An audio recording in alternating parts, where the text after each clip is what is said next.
Manhood, brought to you in part by Reboot Sports Drink.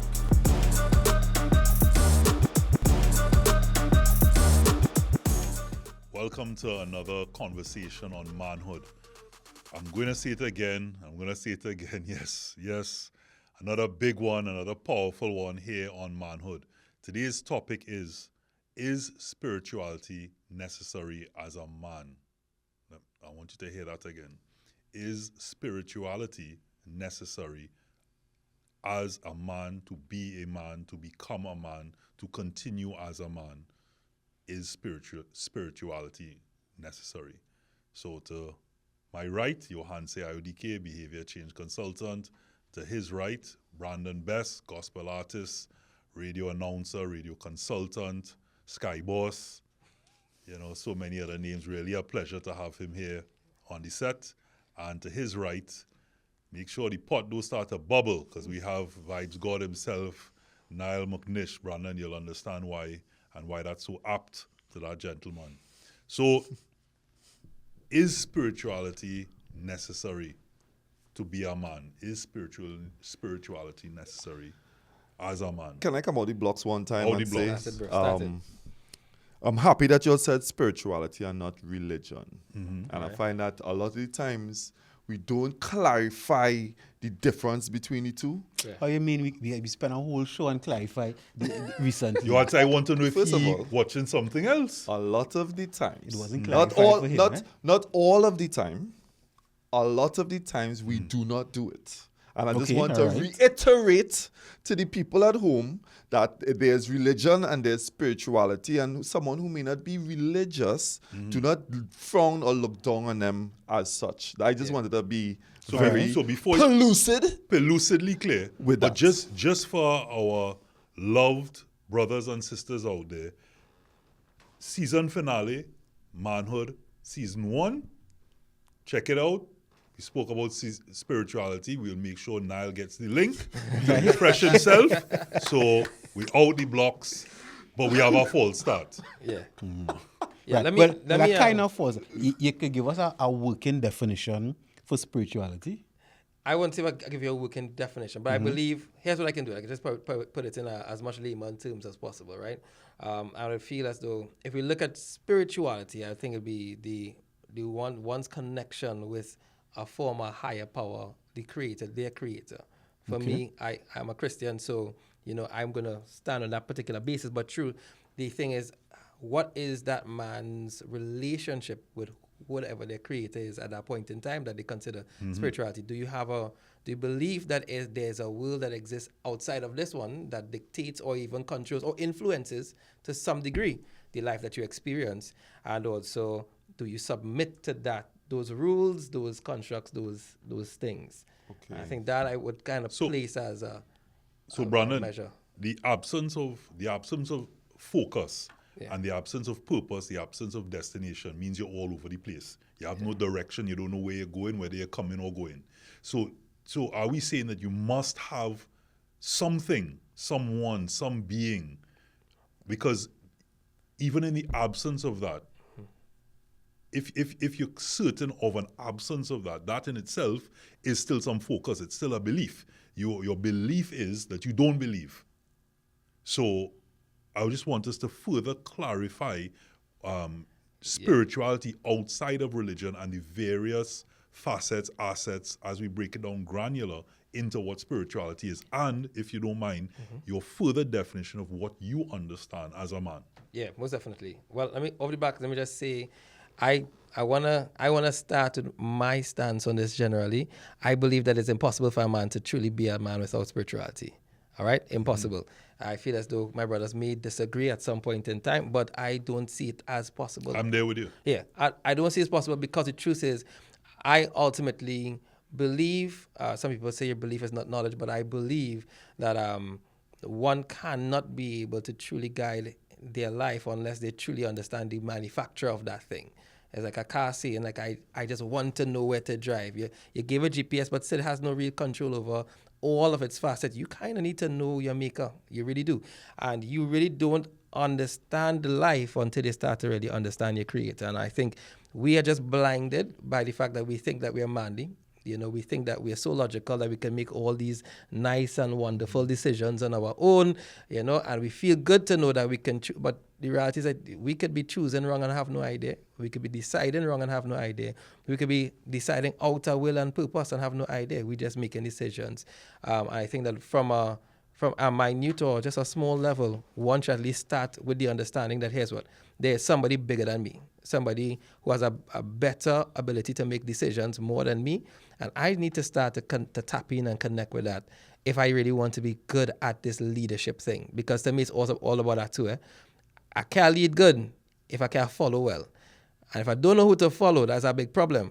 So I want to start to follow somebody who I believe has real good leadership. Why not the creator of the universe? That's just...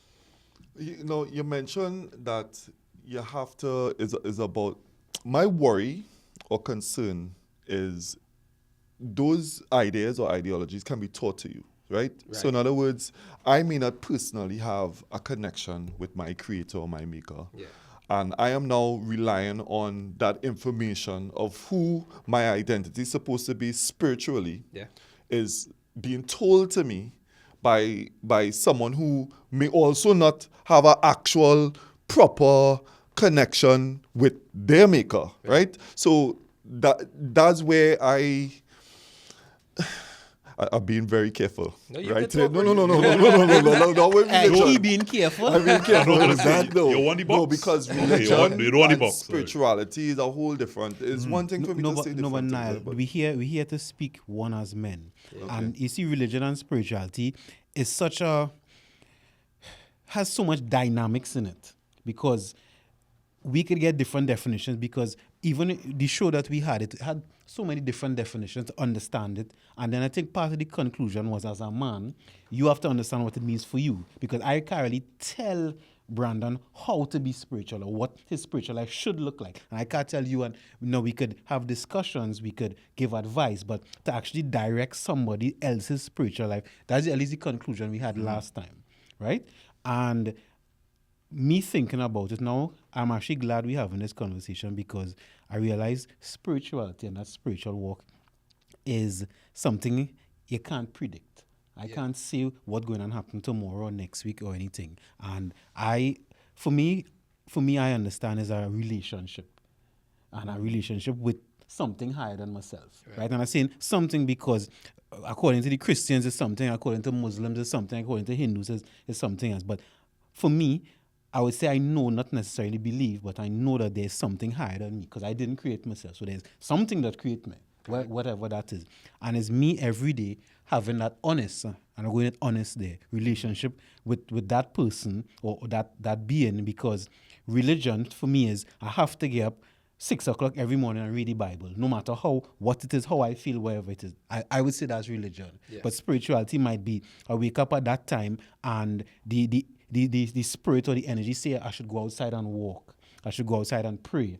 Maybe I should stay home. Maybe I should call somebody and have a conversation. It's more of a relationship to me, and a flowing thing than a militant thing that I have to do. Yeah, I feel it. I understand what Niall is saying, I understand the question you're asking as well. You say he's talking about as well in terms of, or if people, what you understand spirituality to be is what people told you, and you're leaning on knowledge that they themselves aren't too sure about. But here's what, the reality of life is that that's all that we do. You just brush your teeth. Yeah. Bro, somebody tell you to brush your teeth. Like, honestly, we were convinced that this was right. They say, okay, we could prove scientifically. From which books? Yeah, because somebody else had to get that information. There's enough information from people that teach us things that we absolutely believe. Spirituality is one of those things where it's one of the only things that when we come to it, it's like, yeah, but nah, somebody taught me, somebody teach you. Nah, but the truth is that everything we have to learn has been on acquired knowledge from somebody. And even we look at the animals, everything you realize, here's what, there has to be some form of design. I think the argument here isn't that there isn't a creator, but still, there is some type of design to get the knowledge to say, a lot of people agree, here's what, there's a creator. The knowledge for this now is how do we connect with that creator. The knowledge of this is how do we build relationship with that. And really, as a man now, how do we let that lead into our lives to make good decisions for what we do and how we raise our families and how we run our lives. If you catch what I'm saying. Totally understand that. Now, you did say I was taught to brush my teeth, right? But these are things that are based in reality or based in things that can be measured and tested, and hence why the information will be passed on. But when you're talking about something as abstract as spirituality, where there's no measurement, this is now we going on the faith of others that came before us, which is understandable. But again, now it comes down to a trust, because I have to trust really and truly, which now comes back But down that's to the very faith. definition of faith. Well, The very definition of that is, the trust, and that cannot be seen, but that yet you believe. So that in itself is faith. So then what we're talking about then is the faith in my fellow man. No, not necessarily. Can you you're breathing now? Mm-hmm. Can you see it? See Can the you air? taste it? No. But you know it's there. Yes. So faith in we're going down a road of There was- preaching But and so it's on. all part- it's all part of it. But just to say that, so they obviously the beliefs of faith, faith and anxiety can't live in the same space as faith. Fear and anxiety exist because of lack of faith, right? So you talk about things that you've learned, but because you've learned it doesn't mean that you adopt it. You just know that some things exist, and you inside, your soul, as we see with, be it movies like Avatar and things like that, there's a connection. People they still believe in something, that there's some way they're connected, right? And as a result of that connection, it doesn't mean that you may start off, you may be brought up in a Hindu household, or you may be brought up in a Catholic household and find yourself becoming a Muslim or a Buddhist or a Jew, or like there are various religions that you might speak to you and connect to you based on your experiences or societal influences. But it must come from somewhere, because even the persons who may say they don't believe, or the person that believe any leader, there must be a student and a master. You hear about Sifu, you hear words like young Padawan and Jedi, all of these books and fictions and things like that. There's always a master and a student. Yeah. So even for top leaders, right, they would have had someone that was their mentor. And therefore they take on board whatever that mentor knows. Remember, they know what they know, and they give that information, and that person then takes it, either drops it or takes it to another level. And for me, it would be the same thing with spirituality. So spirituality is, in essence, religion is religion, but religion is a form of spirituality. Okay. But I think that we all have spirituality in some form or fashion, because, as I said from the start, even believing or not believing is belief in that. Yeah. You're believing that doesn't exist, but you're still connected to something. Deep. You might have to extrapolate on that a little bit more. Yeah. So me not just so that I have it clarified, right? So me not believing in something, and that is not to say that that's right. my thoughts. Actually, I just speaking of course. on the side of the devil advocate. Provocateur. Me not believing in something is you saying I still have in my own version of spirituality. Because you believe in that. Yeah. You believe that nothing exists. Yeah. That's a belief. So it's a belief. So just believing in spirituality, I can't accept that. I can't. We're not saying spirituality. It. I'm saying belief. I'm saying believing in nothing is a belief. It is a form of something and some connectivity. Whether you want to call it a religion, they might have a religion that's based on not believing in that. If you look, and I'm saying to you that nobody's saying that spirituality. Spirituality is still believing in some form of spirit. Yeah. That hence the word. Am I? Well, yeah. By definition, I guess in a sense, you're trying to break it down. You spoke about faith, right? So let me go with faith. Yeah. Everybody, I think I could say this generally. Everybody have faith in something. Okay. So I'm not speaking about a being or beings or anything like that. Everybody have faith in something. So if you want to start there, because you have faith that you could make a quality product. So you have faith, let's say you have faith in yourself, or you have faith in when you open your pipe, water will come out, right? Unless, all right? You have faith in something. So starting there, I think, and I could tell you even my path to spirituality was understanding what I have faith in. And why? Because if we go with evidence, it's very few things we know for sure. Because even Robert spoke about oxygen, but you don't know it's oxygen because you didn't test to see if it's really oxygen. So you don't really know that now. Okay. But so you don't know it, right? Because I mean, you give the difference between knowing and believing, right? You don't know it, but you believe it. And the fact that you believe it means you have faith in something. And if we're going as a man, I think every man should have faith in something. Even if you want to start with yourself. Let's say you don't believe in no God, right?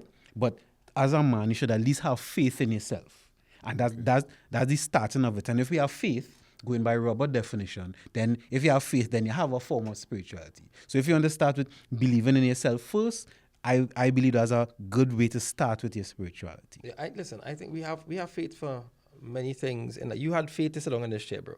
Mm-hmm. That's the truth. But it wasn't even just the fact that you sat on a chair, and you believed that it could hold up your weight. You believed in the fact that there was somebody knowledgeable enough to make the chair sturdy enough for you. So it wasn't just necessarily that you were trusting the chair. You were trusting that there was somebody else who knew what they were doing about the chair. Similarly, when you go in a car, we know that the car wouldn't break down because we believe that there was somebody who did it and did it expertly well. Also, if you fly a plane, the same thing.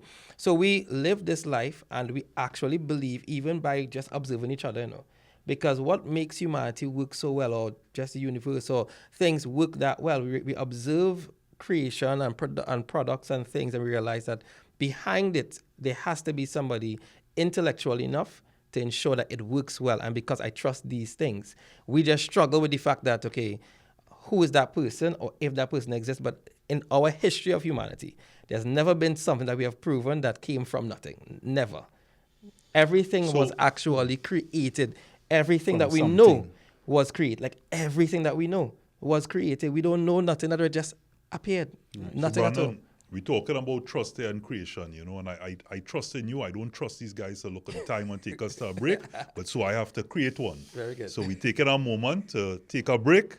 That's the Manhood. That's the best you ever come with. That's smooth. You like it. Smooth like a pie, right? So we need to take a break, Manhood. We're talking about spirituality and the spirituality. Do men need spirituality in their lives?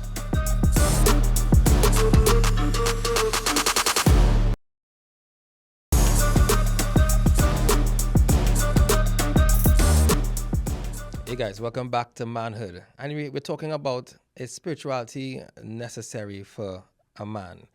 We want to get back into that conversation and really dive deeper into, the impacts of spirituality on the man himself. So, yeah, guys, is it really necessary now for a man to have some real connection with spirituality, or is spiritual playing that type of big role in his life necessary? So the question I'd like to add to that and ask my fellow brothers here, is the absence of spirituality part of the problem that we're facing right now in society by our young brothers? Yes. I would say yes to that. But I wonder, again, for me, what spirituality represents is really, and I try to break it down into logical terms, right? I know you mentioned, as logical as I could take it is, for me, religion is like guided meditation, right? Meditation is the highest form of prayer that a man could have for himself. In other words, you're clearing your mind, you're thinking about whatever your task is or whatever you have for yourself. Just, I am meditating. A lot of people don't even know how to do that, right? It takes skill to meditate, even for like minutes, right? So when I apply that outwardly into the religious space, I see spirituality now as when it's a group of people and we are all, I might need help being guided to meditate. So a group of us all on the same wavelength, talking to the same, our creator. To me now that I would say the skill there is I'm able to center myself and I'm able to formulate the thoughts that's necessary for prayer to actually happen. I can't be praying, and I'm sure everyone does this, and I'm sure the people at home, you start praying in your mind, and then a thought pop in, some random thought, and it's had to start over the whole prayer. I don't know if anybody ever did that, right? Happens, yeah. It's because I did not have the skill at that particular moment to be able to see my way all the entire way through that process. Now, the reason why I gave all of that is to say, is that men, I find, don't have that quiet of mind when necessary to be able to guide themselves through any situation. Hence, that's what spirituality means to me. If I would, could I add? I want to just add. Of course. Because you see, I really appreciate what you're saying, but I want to not necessarily fully disagree, but I want to be able to put a slant on that. Sure. Because see, meditation in oneself and spending quiet time with oneself, and you don't know what you're doing or where you're going is a dangerous thing. Okay. Because the truth is that I could find anything to do as a man has a lot of ambition.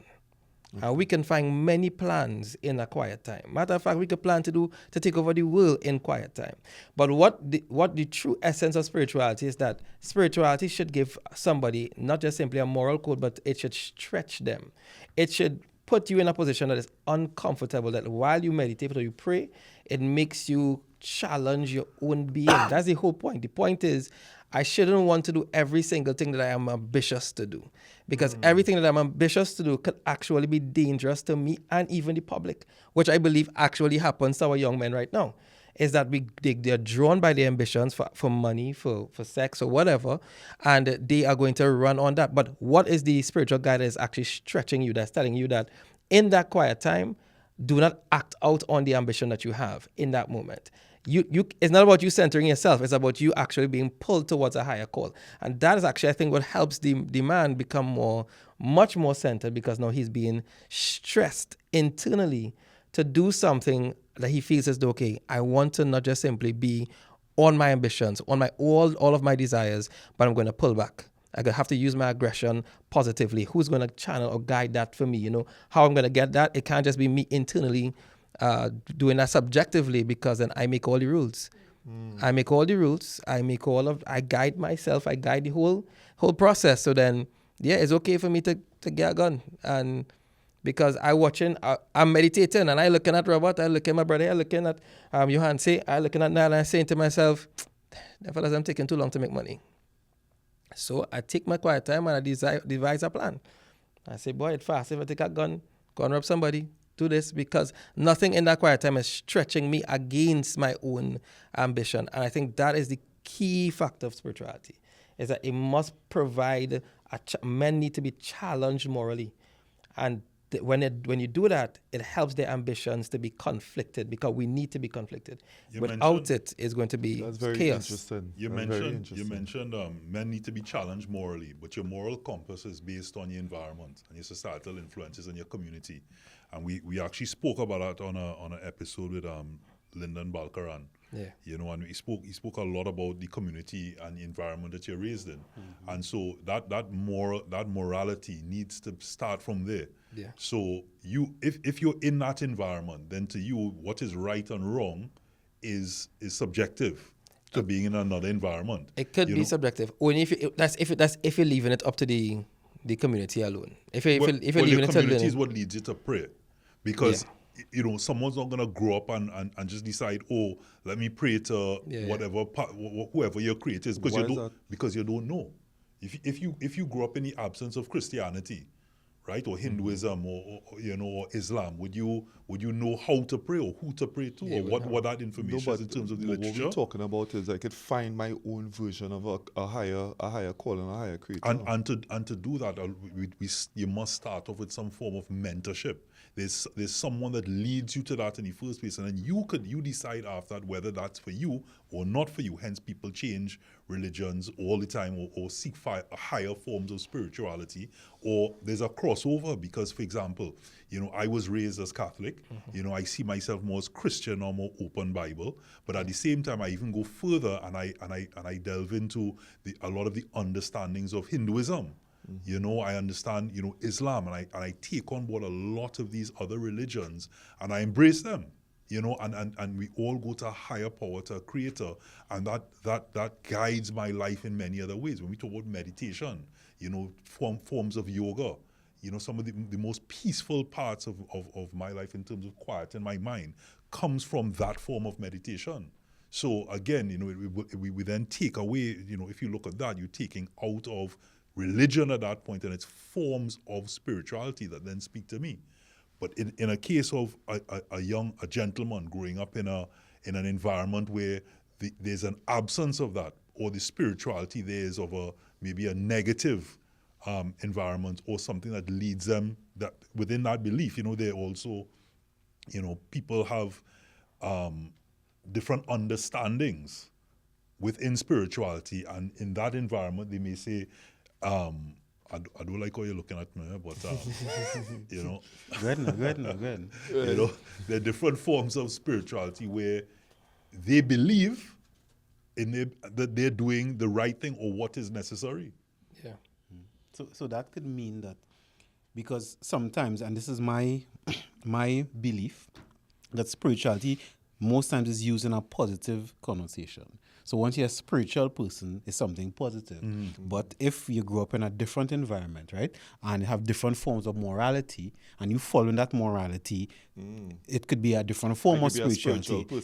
Let me give you an example, right? So is it that he just said it as a behavior change consultant, and everybody sort of perking up at this point? Maybe it came from It's how profound I say. Anyway. Yeah. I had a contract killer as a client, right?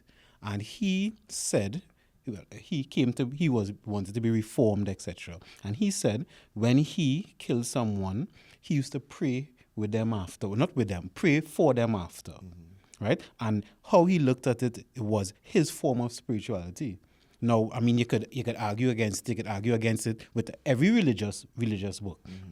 But we have even other books where it speak about death and killing people, etc. So then, and even if we look at the Bible says we fight against principality and powers, if we're using that. So that means the principality and powers, that means it have a negative form of spirituality and a positive form of spirituality. So if we're looking at that, and as a man, we have to find, if every man have to find his form of spirituality, and we use morality as part of it, and we all grew up in a different moral code, then spirituality really is a very fluid thing. Okay. Right? I go in there, and I'll go back to what I was saying before in terms of every man, I think, at a base should find something to believe in or have faith in, right? First, I can't tell the man what to have faith in, because if you I grew up in Belmont, right? Could have a different faith, and have different parts of Belmont, have different morality codes, and then you grow up somewhere else and somewhere else and somewhere else. But first, you at least need to have something and acknowledge it to guide you, right? And then, as Robert was saying, which I agree with, he started off Roman Catholic, but he was searching, right? And every man, I think, should be searching. What you're saying about challenge your morality. So you shouldn't just accept everything for what it is. You're searching to be better. Yes. I want to be the best version of myself. No, but isn't that something that all men should supposed to be thriving for? But you have better to, as brothers. But you have to know, when you say you want to be a better version of yourself, you have to first understand. We must have a universal understanding of what that self-actualization is. Yeah. And if we all understand that self-actualization is in a positive manner, because you could want to be the best version of yourself, which means you're the number one contract killer. And in your environment, that is, being the best. He's a better version of himself. He's the better version of himself, and that's accepted as, hey, that's a done boy. That's the perfect person. I want to be like that, because they are, in whatever circumstance you are, there's always somebody looking at you who wants to be like you. And this is why especially those of you men who have children or uncles and so on, always know that children are looking on to you as a mentor, whether you're doing it consciously or subconsciously. So that better version is what we ascribe to be, and it'd be nice to know what we all think is that best version. No, just side note, we use the word unalive now. Just telling you all, right? Let me unalive in terms of what you're talking about. We about. don't use the word kill or murder. Softer we use the word unalive because... No, you use that word. No, I'm telling you Trauma. that it's easier for the clipping of things that go out on social media. We use unalive, but we'll digress for now. Yeah, you go ahead. Let me be the church boy in the room now, please. And I want to piggyback on where Robert was going. I think that there's also an innate built-in morality. It's like a foundation of all humans that God puts in people. We're not born evil. So not necessarily but they're born evil, it's just that there's something that gives you some form of a slight nudge that something ain't right. Yeah, right or wrong. Unless you're a sociopath. Exactly, right? So like you will kind of, you tend to borrow from that morality while not holding on to its true values as yet, but you start to borrow it and you know, you can understand, okay, if you see something happen to a child or something happen to a mother and it's in a particular light, you start to feel uncomfortable with it. When COVID happened, there were discomforts with people across the board, regardless of what spiritual background they were at. But I think what helps us as well is that when we, through spirituality, I mean, I'm not against religion. I'm not against. I know most people, they might fight religion. I'm a Christian. I'm cool with that. But I know that I like it because of the fact that they also set standards, right? So I usually tell people, listen, almost everybody wants somebody to probably operate like Jesus. They don't want nobody to steal from them, kill from, unalive people. Yeah. All right. They don't want nobody to take their neighbor, wife, no, those type of things. These are all moral things that has to challenge us as a man. And there's a standard now that I have to go outside of my community to get.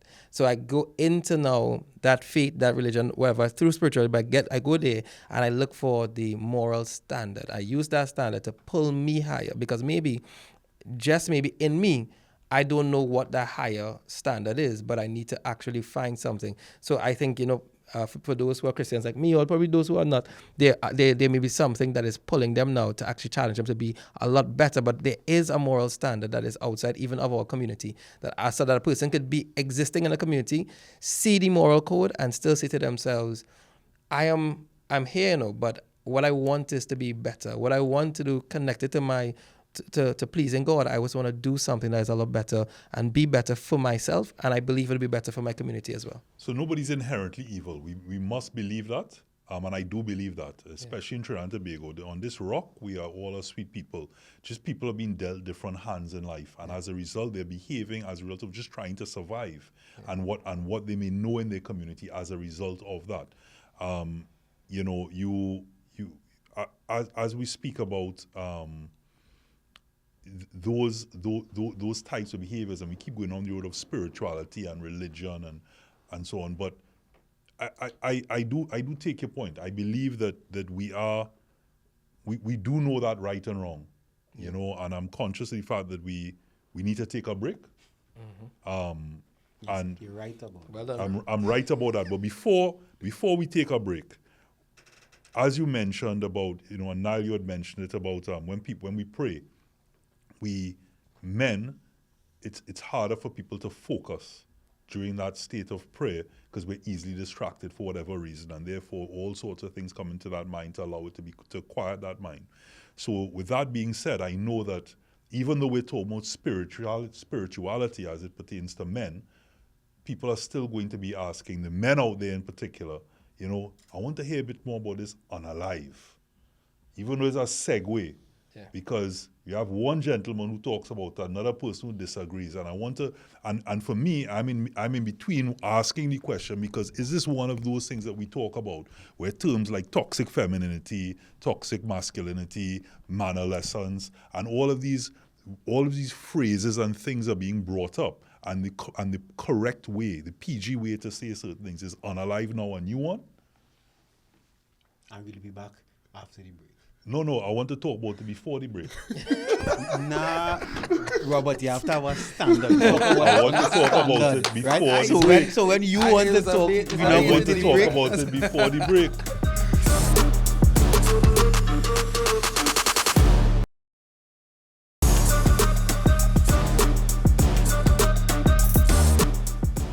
So welcome back to Manhood. Before the break, I know I was forced to take a break.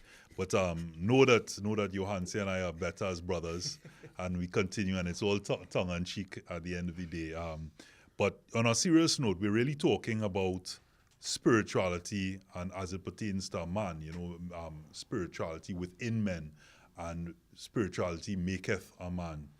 And before we went to the break, Niall had brought up a point about a new word or a new phrase or terminology, unalive.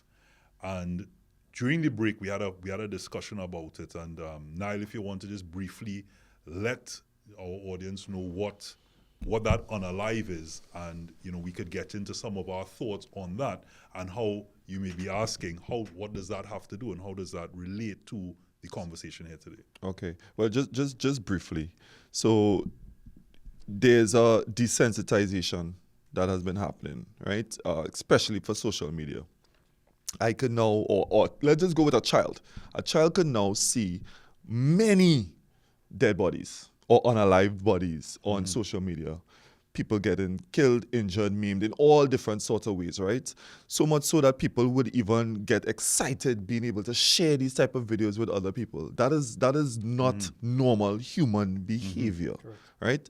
So with this staring towards desensitization, how can we steer ourselves back and using words like unalive rather than murder and kill, especially for our babies, is a little bit easier, or a little bit, is a better way of getting us back there. But holistically is really for not being flagged on social media, right? TikTok, Instagram, Facebook. You can now say terms like unalive, where now people won't be, you won't get demonetized, now your pages will get demonetized. So what we spoke about is basically, it's that the desensitization is one thing, but it's a way to avoid being flagged, so you can continue to put these videos up, and people are now watching them and now feel better about themselves, so to speak, to be able to watch these videos, and instead of calling we're now looking at something and going, oh, they're just unalive. The head has been blown off, or they're riddled with ammo, and they're just unalive. So are we then moving away from, as we become more desensitized to that, and we're now putting flowers on to make it look or feel or be more palatable, and encourage more people somehow to watch it and get more likes and all the rest of this rubbish, are we then losing more and more as a result our spirituality, that compass that we spoke about, that right and wrong? I actually think it's going towards spirituality, because personally, as you say, right, I prefer put flowers on. Just saying. I prefer, rather than, even my dog, this scratches back foot to put a little dust on it to make it look a little better. Like be real. So why not make anything look a little better? Just a little better. We all, Yeah, I think that's a problem. How about, Brandon, how about we just don't put it out at all?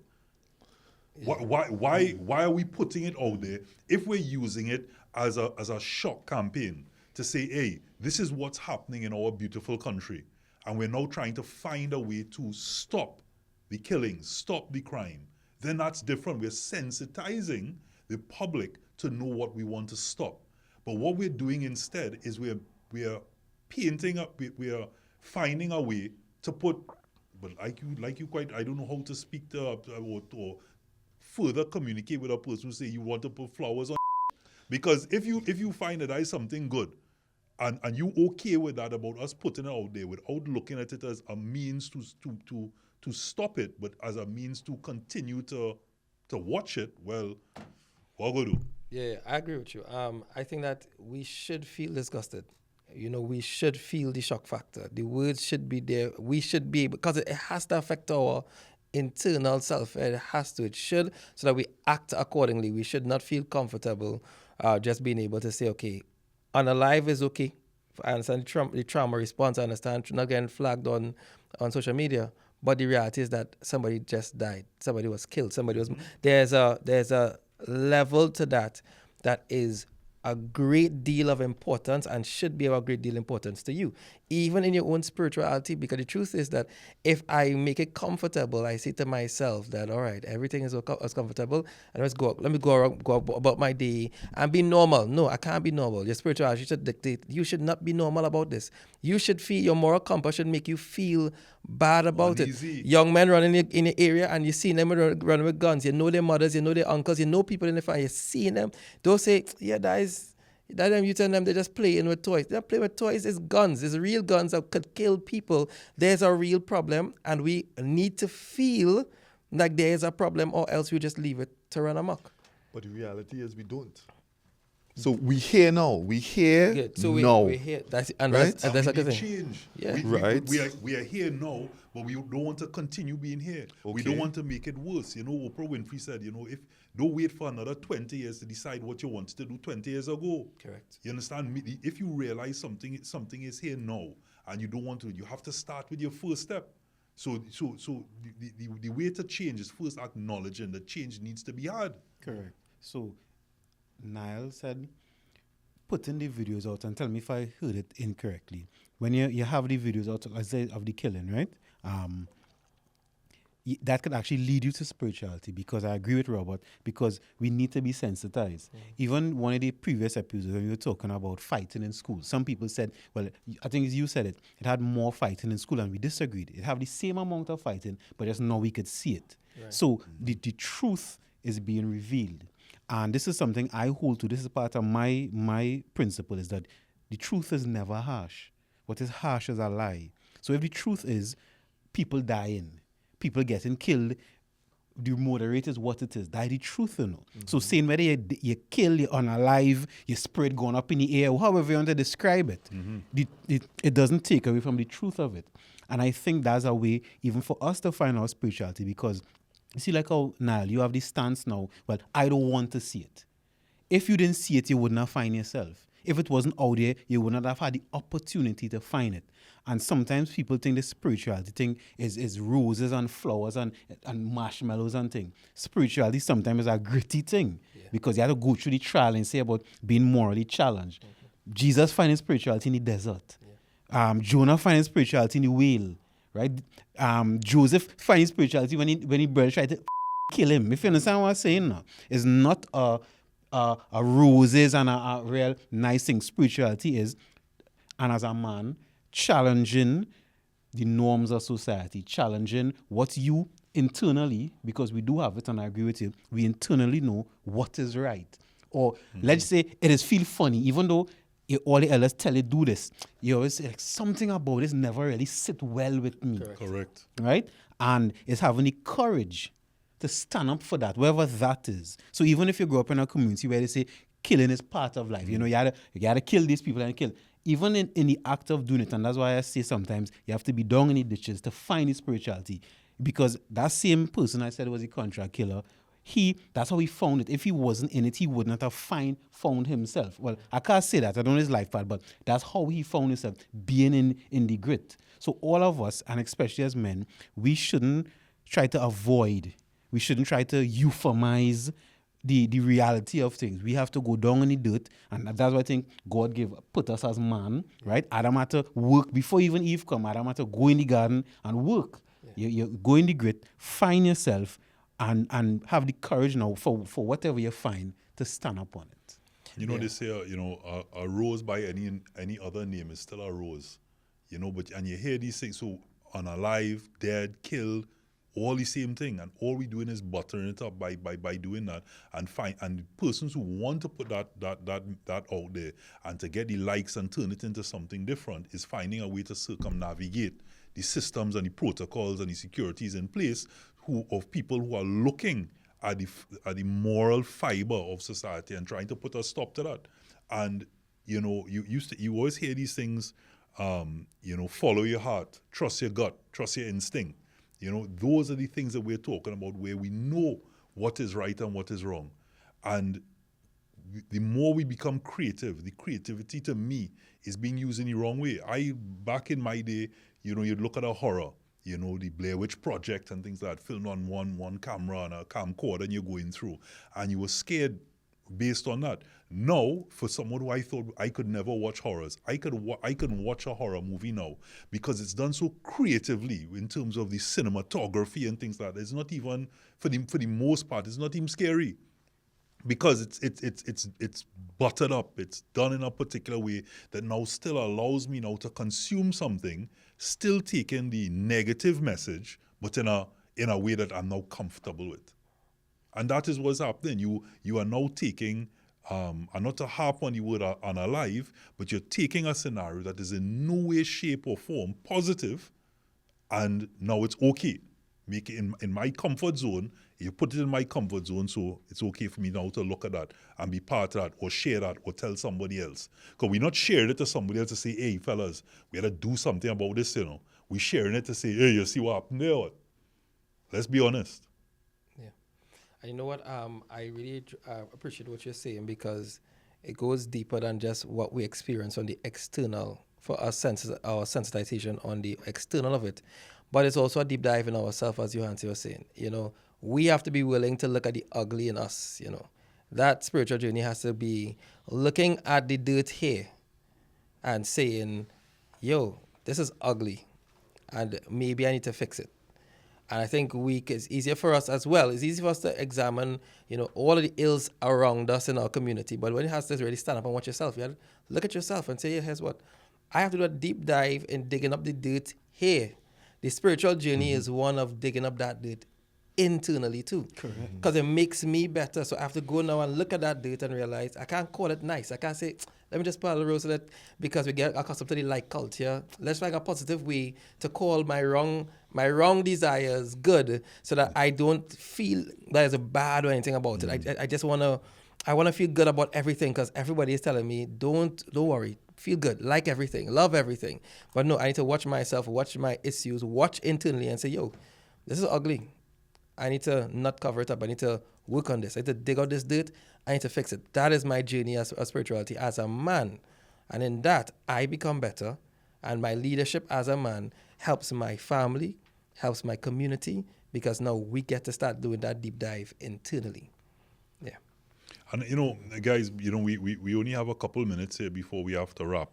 Before we get into our closing thoughts, you know, we spoke a lot based on the topic about spirituality in men, but let's take the men a step further and say spirituality in man. Yeah. Man being both male and female. Yeah. You know, because a lot of times your partner influences you, and you know, in that community, your mother is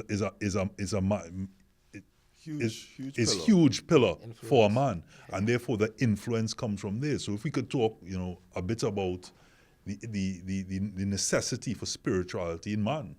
Yeah. I would say for both man and woman, having a moral code and being honest about what you're following. And here we're going with the honest, because I'm going back to go forward real quickly. Nali said spirituality is sometimes something we can't measure, right? And I would say, for me, how I found my spirituality is measuring. What I measured was, one, if I don't go to church Sunday, let me see what will happen, right? If I don't pray, let me see what will happen. If I do this, let me see what will happen. And then what it reached to was, you know, that voice, right? Everybody have the voice. Yeah. So you want to call it the Holy Spirit, you want to call it the universe, you want to call it Allah, Buddha, whatever you want to call it. I tested that voice. I said, I'm going to listen to that voice for 1 month. Wherever it tell me, if it roll on Frederick Street, I roll in on Frederick Street. Wherever it is, I say I'm going to follow that voice. And after the first week following that, my entire life changed for the better. It was like, you know, things were too good to be true. Mm-hmm. It was like, just like a movie. And I'm saying that because I tested it. Now, people listening and viewing, you all could have your own test, but testing it important, because that's how you know whether something true or not, whether you're believing in it. And we all have that voice, because when we don't follow the voice, you know what we do? We say, I had a mind, you know. Mm-hmm. Something tell me to X, Y, Z. So I wish I'd follow my... Where you want to call the gut, wherever you want to call it, right? And I'm saying it have a measure, because if the Creator, however we define it, imbue us with his spirit, and I'm saying that because I grew up reading the Bible, imbue us with his spirit. If you want the universe, give it its essence, however you want to do. We have an internal moral clock. But the funny thing is, everybody's morals are not exactly the same. Definitely. So as a man, for me, you have to have the courage to be able to follow your morality. Because, and I believe, somebody tell me, so what, everybody could just do whatever they want. I say no. And I don't think it would lead to chaos, to be honest.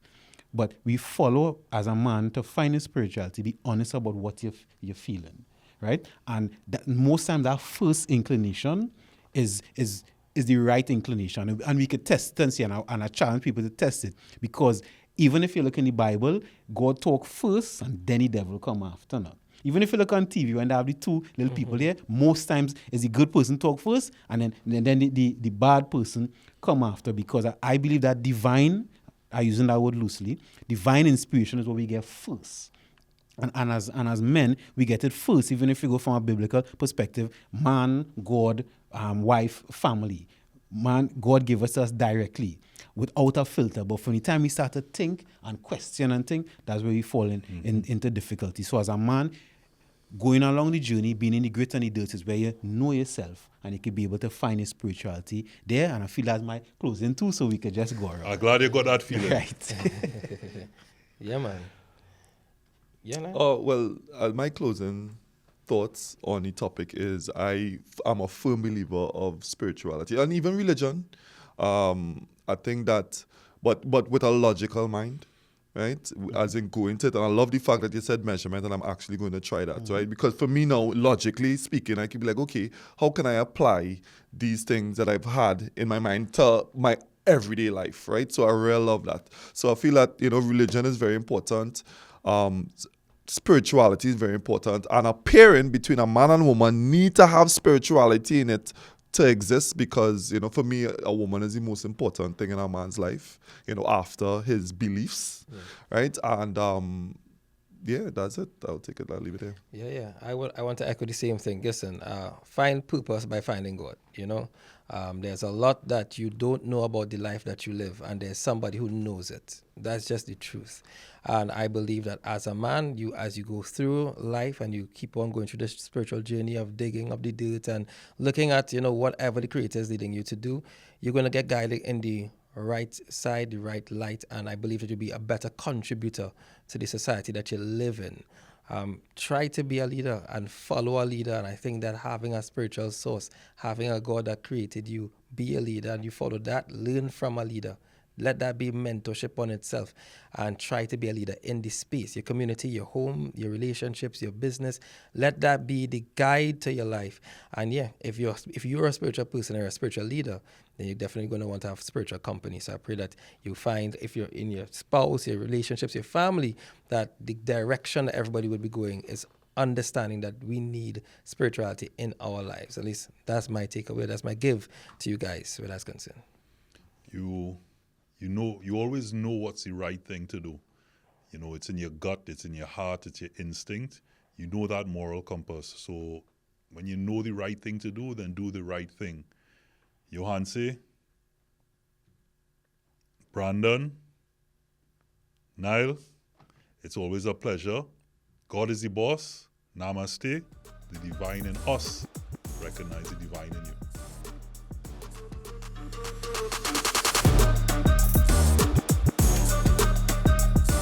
Manhood, brought to you in part by Reboot Sports Drink.